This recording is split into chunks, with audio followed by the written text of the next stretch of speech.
السلام علیکم ورحمۃ اللہ وبرکاتہ۔ الحمد للہ وحدہ والصلاة والسلام علی من لا نبی بعدہ، اما بعد۔ محترم معزز ساتھیو، نبی کریم صلی اللہ علیہ وسلم کی اتباع واجب ہے، فرض ہے۔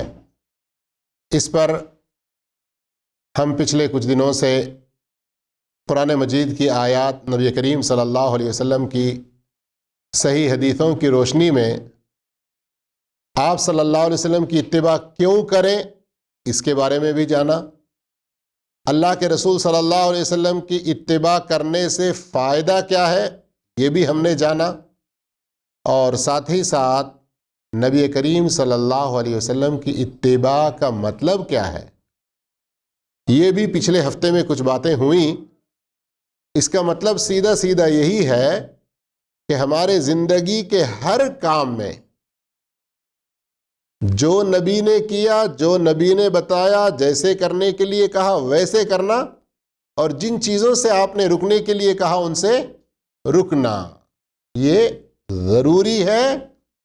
اس کے بغیر اپنا ایمان پورا نہیں ہے، اس کے بغیر ہم ہدایت پر نہیں ہوں گے، اس کے بغیر ہم کو جنت نہیں مل سکتی۔ اسی بات کو تھوڑا سا آگے بڑھاتے ہوئے اس ٹاپک کو آج انشاءاللہ ہم مکمل کرنے کی کوشش کریں گے۔ بات ذرا اور اچھی طرح سمجھ میں آنے کے لیے میں ایک چھوٹی مثال دے رہا ہوں، ذرا سمجھیے۔ ہر آدمی جو بھی کام کرتا ہے، کوئی بھی کام، میں دین کی ہی بات نہیں بول رہا ہوں، کوئی بھی کام، آپ پرنٹنگ پریس میں کام کرتے ہیں، آپ سباکے میں کام کرتے ہیں، آپ ایک دکان میں کام کرتے ہیں، آپ ایک چشمے کے، آپ ٹیلر کا کام کرتے ہیں، آپ فلاں فلاں، جو آدمی جس فیلڈ میں بھی کام کر رہا ہو، وہ کام پرفیکٹ ہو، اچھا ہو، اور کر کے دینے کے بعد اس کا فائدہ اس کو اچھا ملے، یہ انسان سوچتا نہیں سوچتا؟ سوچتا ہے۔ یہ سوچ کر ہی کام کرتا ہے، تو کام اچھے سے اچھا ہونے کے لیے وہ اس کام میں اس سے پہلے لوگوں کے تجربوں سے فائدہ اٹھاتا ہے۔ اس فیلڈ میں جو لوگ پہلے کام کر چکے ہیں ان کے تجربوں سے فائدہ اٹھاتا ہے۔ ساتھ ساتھ آپ کا جو کفیل ہے یا مینیجر ہے، اونر ہے، جو باس ہے، کام بتانے والا، جس طریقے پر کام کرنے کے لیے کہتا ہے ویسے ہی کرتے ہیں۔ صحیح ہے نا؟ یا اس کے خلاف ہم کو منمانی کرنے کی اجازت ہوتی ہے؟ ہوتی ہے کیا؟ میرے بھائیو، یہ دنیا کے امور میں ہم اتنا اچھا آسانی سے سمجھ لیتے ہیں کہ ہمارا بڑا آدمی، ہمارا مالک جیسا ہمیں کام کرنے کے لیے کہہ رہا ہے ویسا ہی ہم کو کام کرنا ہے۔ اپنی عقل استعمال کر کے اپنی مرضی کے مطابق ہم اگر کام کریں گے تو کام صحیح نہیں ہوگا، وہ اپنا آقا، اپنا مالک، اپنا سیٹ نہیں مانے گا۔ جب دنیا کے لیے یہ مثال، یہ عقل ہم کام استعمال کر کے بات کو سمجھتے ہیں، تو پھر دین کے مسئلے میں یہی بات کیوں سمجھ میں نہیں آتی ہم لوگوں کو؟ سمجھنے کی کوشش کرنا ہے۔ اسلام ہمارا دین، دین فطرت ہے، اس لیے اس طرح کی مثالیں مختلف دے دے کے ہم کو سمجھاتا ہے، مختلف مثالیں دے دے کے اللہ سمجھاتا ہے۔ اس سے پہلے کی امتیں جو رسول کی بات کو نہیں مان کے تباہ ہو گئیں، کتنے قصے قرآن مجید کے اندر موجود ہیں، ان سے کیوں عبرت نہیں حاصل کر رہے ہم؟ جنگ احد کا قصہ سنے ہیں نا؟ اس سے پہلے ہی جنگ جیت گئے تھے نا، پھر ہار گئے بعد میں، چھوٹی سی غلطی سے نا، جبکہ وہ صحابہ، نعوذ باللہ استغفر اللہ، نبی صلی اللہ علیہ وسلم کی جان بوجھ کر مخالفت نہیں کر رہے تھے، ایک اجتہاد تھا ان کی طرف سے۔ تو نبی کے رہتے ہوئے چھوٹی سی ایک بات نہ ماننے سے کتنا بڑا نقصان ہوا، یہ سب مثالیں ہمارے سامنے ہیں۔ تو ہم دین کی بات کو بھی سمجھیں، چاہے نمازوں کے مسئلے میں ہوں یعنی عبادات، چاہے ہمارے لین دین کے مسائل ہوں، رہنے سہنے کے بارے میں ہو، اخلاق و گفتار و کردار کے بارے میں ہو، ہماری شکل و صورت کے بارے میں ہو، ایک دوسرے کے ساتھ ملنا جلنا ہو، کسی بھی چیز میں جہاں اللہ کے رسول کا کوئی حکم آ گیا، جان بوجھ کر ارے ہوگا جی اللہ کے رسول کی بات میں نہیں مانتا ابھی، ہمیں سے بہت سے لوگ کہتے ہیں نا، یہ کسی مسلمان کے لیے جائز نہیں ہے۔ اس کے بارے میں پچھلے ہی درس میں ہم سورہ نور آیت نمبر 51 کے حوالے سے سن چکے ہیں نا کہ مومن کا یہ شیوا نہیں ہے۔ آئیے آج کی گفتگو ختم کرنے سے پہلے صرف 2 آیتوں کی طرف توجہ دلا کر آپ کی بات کو آگے بڑھاتا ہوں کہ اللہ رب العالمین نے نبی کریم صلی اللہ علیہ وسلم کی اتباع ہی میں جب واضح کر دیا کہ ہدایت ہے، اور ہم ہر نماز کی ہر رکعت میں کھڑے ہو کر اہدنا الصراط المستقیم کہتے ہیں نا، پڑھتے ہیں ہم لوگ نا۔ اب اگر ہماری زندگی میں ہم رسول کے طریقے پر نہ چلیں، رسول ایک چیز کا حکم دے دیں، ہم اس کی مخالفت کریں، تو کہاں ہدایت پر ہوئے ہم لوگ؟ اللہ رب العالمین سورہ اعراف آیت نمبر 158 میں فرماتا ہے وَاتَّبِعُوهُ لَعَلَّكُمْ تَهْتَدُونَ، نبی کی پیروی کرو، نبی کی اتباع کرو، اسی میں تمہارے لیے ہدایت ہے۔ اب ہم سوچیں، زبان سے ہم نماز میں پڑھیں اہدنا الصراط المستقیم، اور ہماری عملی زندگی کیسی ہو کہ رسول کے ایک ایک حکم کو ہم چھوڑ دے رہے ہیں، نہیں مان رہے ہیں، رسول کے ایک ایک حکم کی خلاف ورزی کر رہے ہیں، تو ہدایت سے ہم دور ہوتے چلے جا رہے ہیں، دور ہوتے چلے جا رہے ہیں، یہاں تک کہ نوبت کیا آئے گی، اللہ تعالی ہم سب کو بچا کے رکھے۔ آج کی جو گفتگو کا خلاصہ اور آج کی جو بات ہے سب سے اہم وہ یہی ہے کہ نبی کریم صلی اللہ علیہ وسلم کی اتباع کو اگر چھوڑ دیں گے تو انسان مرنے کے موقع پر، قبر میں، قبر سے اٹھتے ہوئے، میدان محشر میں مختلف موقعوں پر، پھر جہنم میں ترستا رہے گا، تڑپتا رہے گا، حسرت اور پچھتاوا کرتا رہے گا، پچھتائے گا، لیکن اس کا پچھتانا کچھ کام کا اس وقت نہیں ہوگا۔ اللہ رب العالمین نے سورہ فرقان آیت نمبر 27 میں فرمایا وَيَوْمَ يَعَضُّ الظَّالِمُ عَلَى يَدَيْهِ، اس دن کو یاد کرو جب ظالم اپنے ہی دانتوں سے اپنے ہاتھوں کو کترے گا۔ اللہ اکبر، غور کیجئے، اگر میں کوئی نبی کی بات کو نہیں مان رہا ہوں تو میں ظالم ہو گیا۔ ہم میں سے ہر آدمی اپنے اوپر سوچ لے کہ نبی کے کس کس حکم کو ہم نے چھوڑ دیا، اور نبی کے حکم کو چھوڑنے والا، نبی کی اطاعت نہ کرنے والا، نبی کی فرما برداری نہ کرنے والا، اس کو اللہ تعالیٰ ظالم کہہ رہا ہے کہ ایسا ظالم اپنے دانتوں سے اپنے ہاتھوں کو کترے گا، یقول، اور کہے گا یا لیتنی، ہائے کاش۔ یہ اردو لفظ ہم استعمال کرتے ہیں نا، کاش میں یہ کفیل کے پاس نہ آیا ہوتا، ایسا کہتے ہیں نا کبھی؟ اللہ رحم کرے۔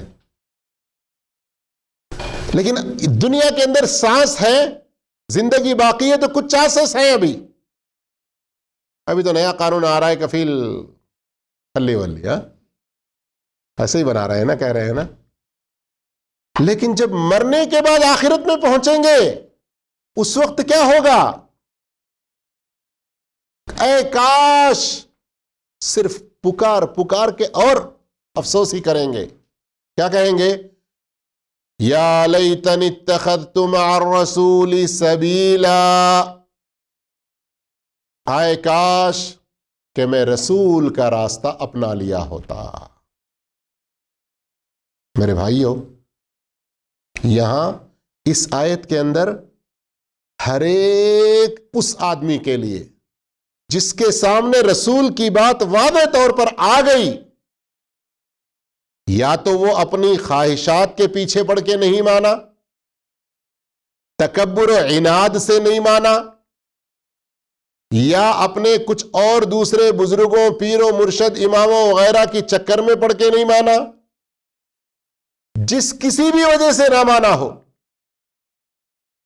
سب اس کے اندر آ جائیں گے۔ آپ تفسیر اٹھا کر پڑھیں۔ اس کے بعد آیت نمبر 28 پھر آگے میں اگر ہم پڑھیں گے تو صحبت کا ذکر ملتا ہے، لیکن اس کے ساتھ ساتھ جن جن لوگوں کا اثر ہو اور اس اثر کی وجہ سے آپ اللہ کے رسول کی بات کو نہیں مان رہے، تو کل قیامت کے دن یہ پچھتانا پڑے گا۔ اور یہ غور کیجئے کہ اللہ ایسے لوگوں کو کیا کہہ رہا ہے کہ کیا ہے وہ؟ ہم تو تنخواہ کفیل وقت پر نہ دینے سے اس کو ظالم کہہ رہے ہیں، لیکن ہم اپنی جگہ پر اگر اللہ کے رسول کی اتباع نہیں کر رہے ہیں، اللہ کے رسول کی پیروی نہیں کر رہے ہیں، تو ہم بھی ظالم ہو رہے ہیں۔ اور سورہ احزاب کی بھی ایک آیت پر غور کیجئے،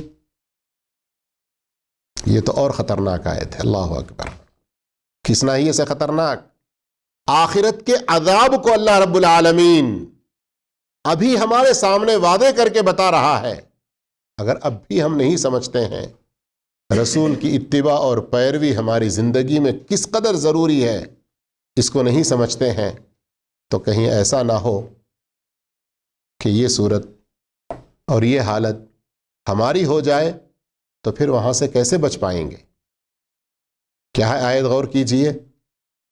یوم تقلب وجوہہم فی النار، اس دن کو بھی یاد کرو جس دن ان کے چہرے جہنم کی آگ میں الٹ پلٹ کیے جائیں گے۔ اللہ اکبر! اللہ اس سے ہم سب کو بچا کے رکھے۔ وہ دن جس دن کے ان کے چہرے جہنم کی آگ میں الٹ پلٹ کیے جائیں گے، یقولون، اور وہ اس وقت کہیں گے، یا لیتنا، ہائے کاش، اطعنا اللہ و اطعنا الرسول، ہم نے اللہ کی بات مانی ہوتی، رسول کی اطاعت کی ہوتی تو کتنا اچھا ہوتا۔ اب آیت نمبر 67 میں دیکھیں، 67 میں، اِنَّا أَطَعْنَا سَادَتَنَا وَكُبَرَاءَنَا، ہم نے ہمارے سرداروں کی، ہمارے بڑے لوگوں کی اطاعت کی، ان کی بات مانی۔ فَأَضَلُّونَ السَّبِيلَ، انہوں نے ہمیں رسول کے راستے سے گمراہ کر دیا۔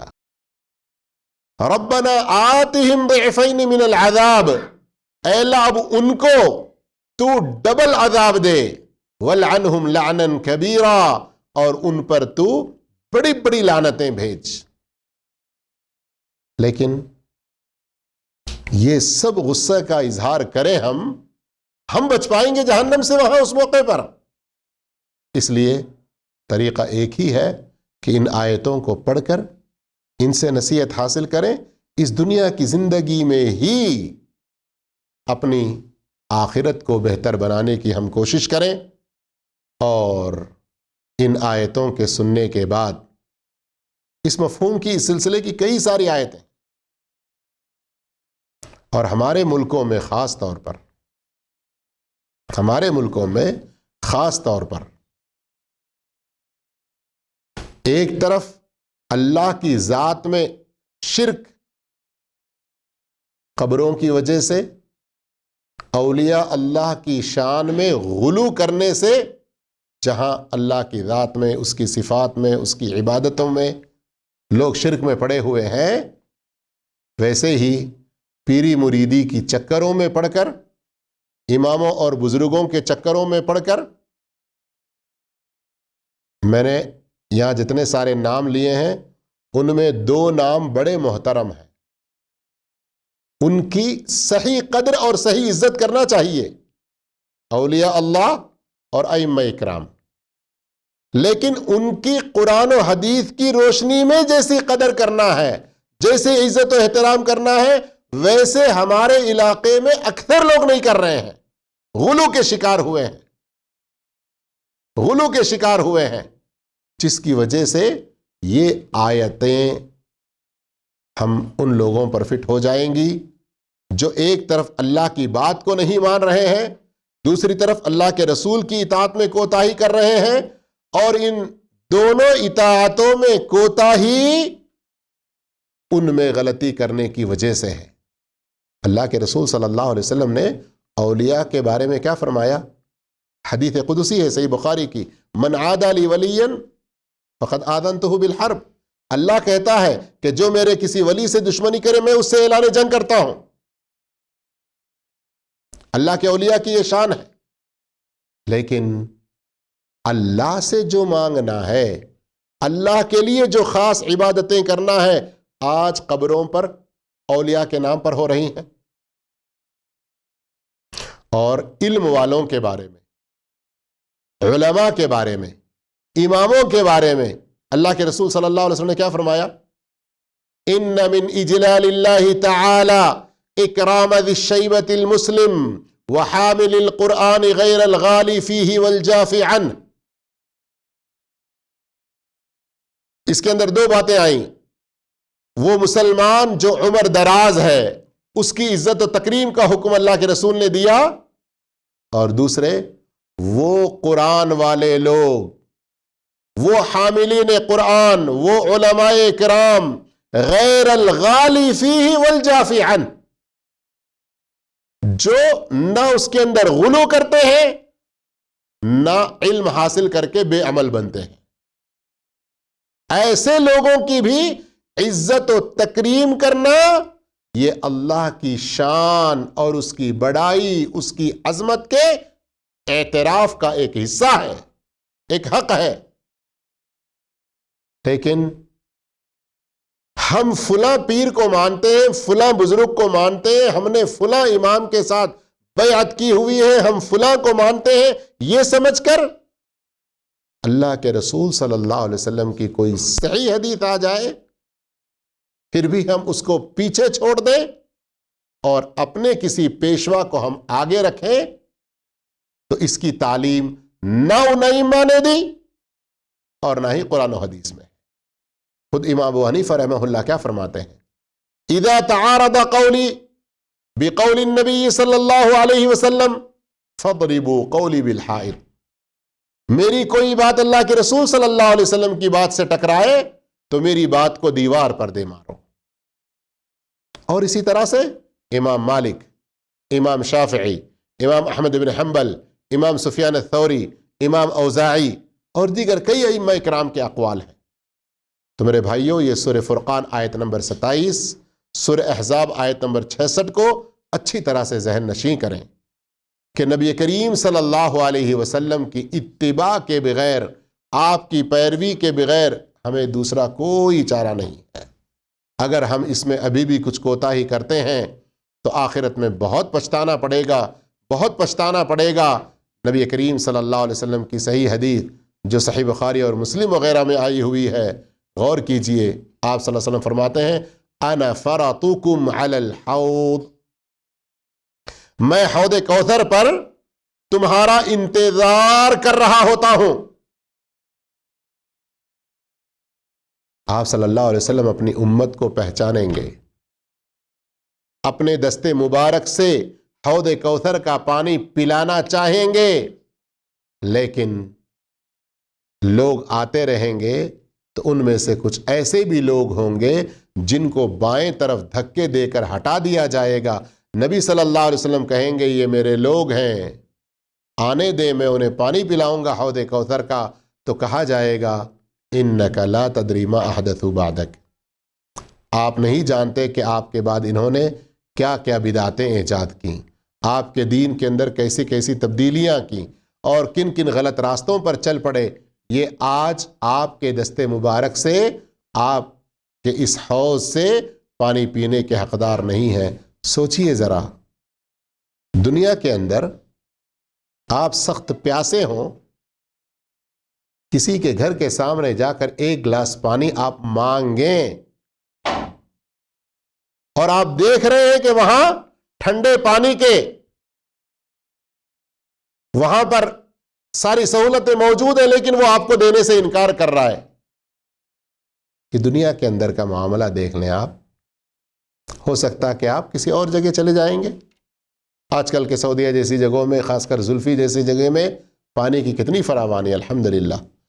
آخرت کے دن ایسی پیاس انسان کو لگے گی کہ وہاں صرف پینے کے لیے ایک جگہ ہوگی، اور وہ حوض ایسا لا یظمأ ابدا، وہاں سے آپ پیئیں گے تو پھر جنت میں جانے تک آپ کو پیاس نہیں لگے گی، لیکن ویسی جگہ سے آپ محروم ہو رہے ہیں. اس سے بڑھ کر، اس پانی سے بھی زیادہ محرومی کی بات، نبی صلی اللہ علیہ وسلم انتظار کر رہے ہیں آپ کو پانی پلانے کے لیے، اور آپ کو دھکے دیے جا رہے ہیں تو آپ کو بلا بھی رہے ہیں، لیکن فرشتے کہیں گے کہ یہ آپ کے سچے متبعین نہیں ہیں، یہ آپ کے سچے پیروکار نہیں ہیں. تو آپ کو اس طرح سے نبی سے دور کیا جا رہا ہے، یہ بھی کتنی بڑی محرومی ہے. ذرا اس موقع کو، اس موقف کو، اس منظر کو سوچیں. میرے بھائیو، دنیا کی مثالیں دیتے جائیں تو کئی ساری اور مثالیں آئیں گی، لیکن بات کو سمجھنے کے لیے ایک مثال بھی کافی ہے.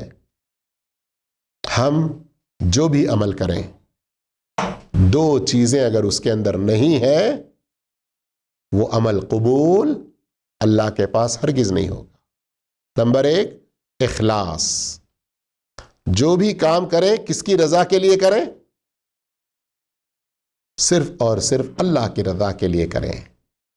اتنا ہی کافی نہیں ہے، وہ نبی کی اتباع میں، نبی کی پیروی میں، نبی کے ٹھیک بتائے ہوئے طریقے پر ہونا چاہیے. اسی لیے سلف میں ایک بات مشہور ہے، القول والعمل بالسنت والنیہ، کہ کوئی بھی آپ بات کہیں، کوئی بھی کام آپ کریں، اگر اس میں اخلاص نہیں ہے، سنت کی پیروی نہیں ہے، تو وہ عمل اللہ کے پاس قبول ہرگز نہیں ہے. سورہ کہف کی آیت نمبر 110، فَلْيَعْمَلْ عَمَلًا صَالِحًا وَلَا يُشْرِكْ بِعِبَادَةِ رَبِّهِ أَحَدًا.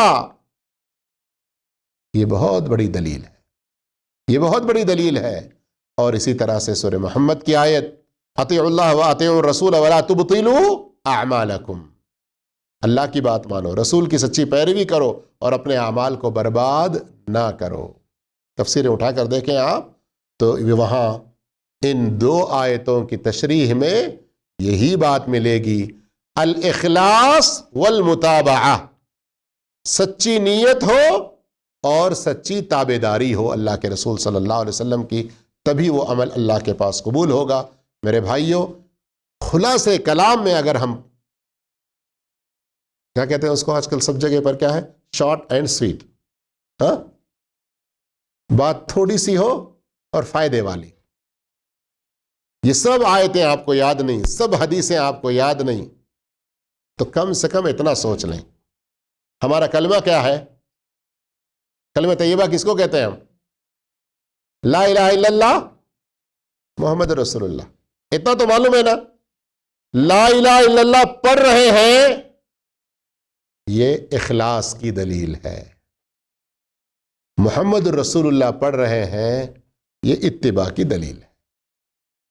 آپ کتنے سارے کام کر لیں، اگر اس میں اخلاص نہیں تو بھی وہ قبول نہیں. کتنی ساری نیکیوں کا انبار ہو، ڈھیر ہو، اگر وہ نبی کے طریقے پر نہیں تو اللہ کے پاس قبول نہیں. میں آج کے اپنی یہ بات کو ختم کرنے سے پہلے سعید ابن مسیب رحمہ اللہ کی اس بات سے ختم کرتا ہوں. سعید ابن مسیب رحمۃ اللہ علیہ کا کوئی چھوٹا سا ویڈیو ہمارے اسٹیٹس پر دیکھا ہے کسی نے؟ کل ہم نے اسٹیٹس پر لگایا تھا. اس کا مطلب ہے کہ ہمارا نمبر سیو نہیں ہے آپ لوگوں کے پاس. سیو کریں، اچھی باتیں ملیں گی، درسوں کے بارے میں خبریں ملیں گی، سیو کیا کریں. کیا پیاری بات ہے. ایک آدمی کو سعید ابن مسیب رحمہ اللہ نے دیکھا، فجر کی نماز کے لیے آیا ہوا ہے، امام کے آنے سے پہلے اور 2 رکعت سے زیادہ وہ سنتیں پڑھتا جا رہا ہے، رکوع سجدے کرتا جا رہا ہے. اور حدیث میں ہے کہ فجر کی سنتیں 2 ہی 2 پڑھ کے بیٹھ جانا ہے، وہاں زیادہ نفلیں پڑھنے کی گنجائش نہیں ہے. سعید ابن مسیب نے ایک آدمی کو دیکھا کہ وہ فجر کی سنتیں بہت زیادہ پڑھ رہا ہے، بہت زیادہ رکوع سجدے کر رہا ہے، تو اس کو منع کیا، منع کیا. تو اس آدمی نے کہا کیا نماز پڑھنے سے اللہ مجھے عذاب دے گا؟ کیا کہا؟ نماز پڑھنے سے اللہ مجھے عذاب دے گا؟ سعید ابن مسیب نے کیا پیارا جواب دیا، ان اللہ یعذبک علی مخالفتک للسنہ، اللہ تجھے عذاب دے گا تیرے نبی کی مخالفت کرنے پر، سنت کی خلاف ورزی کرنے پر. آئی بات سمجھ میں؟ آئی بات سمجھ میں؟ نہیں آئی تو ایسی ایک اور مثال، غالباً سعید ابن مسیب ہے یا حسن بصری ہے، مدینے کا واقعہ ہے. ایک شخص آ کر کہتا ہے مسجد نبوی میں میں مسجد نبوی سے احرام کرنا چاہتا ہوں. احرام کرنے کا مطلب صرف وہ ڈریس پہن لینا نہیں، احرام کا لباس نہیں، نیت بھی کر لینا. اس امام نے کہا کہ ایسا مت کرو، ایسا مت کرو. وہ شخص کہتا ہے یہ تو چند کلومیٹر کا ہی فاصلہ ہے، ذوالحلیفہ سے احرام کرنا ہے تو میں اس سے تھوڑا پہلے مسجد نبوی سے کر رہا ہوں. تو امام نے کہا کہ مجھے ڈر ہے کہ کہیں تجھ پر اللہ کا کوئی عذاب اترے گا یا تو کسی فتنے میں پڑ جائے گا. تو وہ شخص کہتا ہے اس میں ایسی کون سی خطرناک بات ہے؟ کہا تجھے کیا پتا نہیں ہے اللہ کیا کہہ رہا ہے؟ فَلْيَحْذَرِ الَّذِينَ يُخَالِفُونَ عَنْ أَمْرِهِ أَن تُصِيبَهُمْ فِتْنَةٌ أَوْ يُصِيبَهُمْ عَذَابٌ أَلِيمٌ. جو لوگ اللہ کے رسول کی مخالفت کرتے ہیں انہیں ڈر جانا چاہیے کہ کہیں وہ کسی عذاب میں پڑ جائیں گے یا کسی فتنے میں، کسی آزمائش میں پڑ جائیں گے. ارے بھائیو بات سمجھ میں آ گئی؟ چند کلومیٹر کے فاصلے کی بات نہیں. ارے میں تو نماز ہی پڑھ رہا ہوں نا، اس میں کیا برا ہے؟ شب برات میں بھی نمازیں پڑھ رہے ہیں، قرآن خوانی کے نام پہ مردوں کو بخشوا رہے ہیں، اور یہ ساری سنت بدعتیں کرتے ہوئے سنت سمجھ رہے ہیں. اسی لیے ہم کہتے ہیں صحابہ کے منہج کو، سلف کے طریقے کو اپناؤ، ان ائمہ کے طریقے کو اپناؤ جو اخلاص کے ساتھ سچی اتباع کی، پیروی کی دعوت دیے ہیں. اور ہمارے چاروں ائمہ اکرام نے اسی کی دعوت دی ہے، اور ان کے علاوہ کئی سارے ائمہ اکرام نے. شیخ ابن باز رحمہ اللہ، ان سے کسی نے سوال کیا کہ میں مسجد سے نکلتا ہوں، ایک چپل یہاں ہوتا ہے اور ایک چپل تھوڑے سے فاصلے پر ہوتا ہے، اس کو ایک پیر میں پہن کر چلتے ہوئے وہاں تک جا کر میں وہ چپل پہن لوں؟ کہا ایسا نہ کرو، یہ تو 2 قدم کی بات ہے. کہا 2 قدم بھی رسول کی مخالفت میں کیوں ڈالتے ہو؟ اللہ. یہاں حدیث کیا ہے پتہ ہے آپ لوگوں کو؟ اللہ کے رسول صلی اللہ علیہ وسلم کی حدیث ہے کہ تم میں سے کوئی چپل جب پہنے تو دائیں پیر سے پہنے اور کھولے تو بائیں پیر سے کھولے. پہنے تو دونوں پیروں میں چپل پہنے، جوتا پہنے، کھولے تو دونوں پیروں میں سے کھول دے، ایک پیر میں چپل پہن کر نہ چلے. اللہ کے نبی صلی اللہ علیہ وسلم نے ایک پیر میں چپل اور ایک پیر ننگا ایسا چلنے سے منع کیا. شیخ ابن باز رحمہ اللہ کیا فرماتے ہیں؟ ایک قدم بھی تم اللہ کے رسول کی مخالفت میں کیوں ڈالو؟ اللہ اکبر. اس قدر فکر کرنے والے تھے سلف کے نقش قدم پر چلنے والے ہمارے بزرگ. ان کی صحیح طریقے کو اپنائیں اور اللہ کے رسول کی اتباع اور اللہ کے رسول کی پیروی کو لازم پکڑیں، بدعتوں سے بچے رہیں. اللہ ہم سب کو ہر طرح کی بدعت، ہر طرح کی مخالفت، ہر طرح کی نافرمانی سے بچا کے رکھے. اللہ تعالی ہمارے ہر عمل میں اخلاص اور اتباع سنت کو لازم پکڑنے کی نیک توفیق عطا فرمائے۔ جانے انجانے میں جو کچھ کوتاہیاں ہوئیں اللہ ہمیں معاف فرما دے، اللہ ہم سب کی بخشش کر دے، اللہ ہم سب کو درگزر فرما دے، اور اللہ رب العالمین ہم تمام کو اس کی رضا اور اس کے نبی کے راستے پر جمع کے رکھ دے، اور موت آئے تو انہی دو چیزوں میں آئے۔ آمین وآخر دعوانا الحمدللہ رب العالمین۔ السلام علیکم ورحمۃ اللہ وبرکاتہ۔